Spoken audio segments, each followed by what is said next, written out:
I've been at the Longhouse Council Native Ministry Church, part of the United Church, for 30 years. And the congregation is mixed. It always has been. It's a combination of First Nations people, Métis people, people from the neighborhood.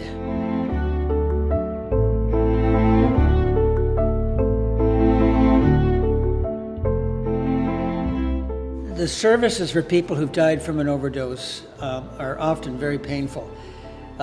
It may mean, on the one hand, that some people simply don't come. They would like to be there. The immediate family would like them to be there, or close friends, but it's not possible. So it's hard. Some people fortunately step up and really lend a strong hand. They might be family, they might be friend. It might even be a past a husband, wife, or partner who will come back into the picture to be strong and to help the grieving parent, or the grieving brother or sister, or father or mother. I mean, it covers all ages, although most of the fentanyl-related deaths, funerals that I've had a hand in, have been for young people or young adults.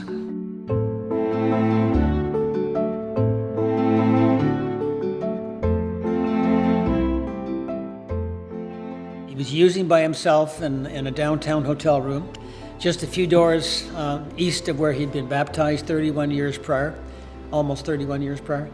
And he made the mistake of using alone, using some hard drugs. He had recently gotten out of jail, and before he went to jail for an old warrant, he had recently been in recovery in a Nova Scotia treatment center that his mother and I had arranged and paid for, in a desperate attempt to try to help him change his life while there was still possible time. When the news came to me, I was astounded by it, and I was numbed by it. It was particularly hard when I began to do funerals where other deaths involved the nature of the same death that took my son out. I tried, on the one hand, hard not to bring into the picture, into the conversation, for people seeking me out as a minister to help with their family situation. I tried not to bring into the situation the story of my own son's death, unless I felt somehow or other there might be an appropriate time to do that, because I didn't want that to deter them from why they were coming to me. It was hard, because on some occasions it was all I could do not to talk about his death, as a way of trying to communicate a degree of empathy on my part.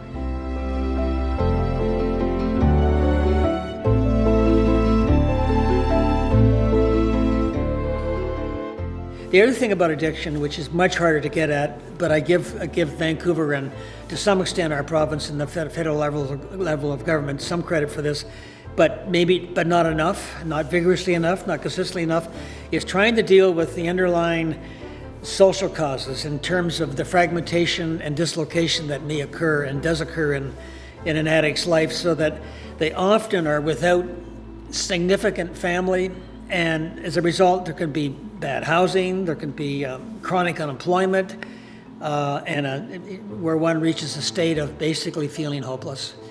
And even brief periods of sobriety, be it detox, in my son's case imprisonment, for short periods of time, and even in the last few months of his life some treatment, are important, but they don't end up being sufficient to be able to resource the person for the long haul. So there's a lot that needs to be done.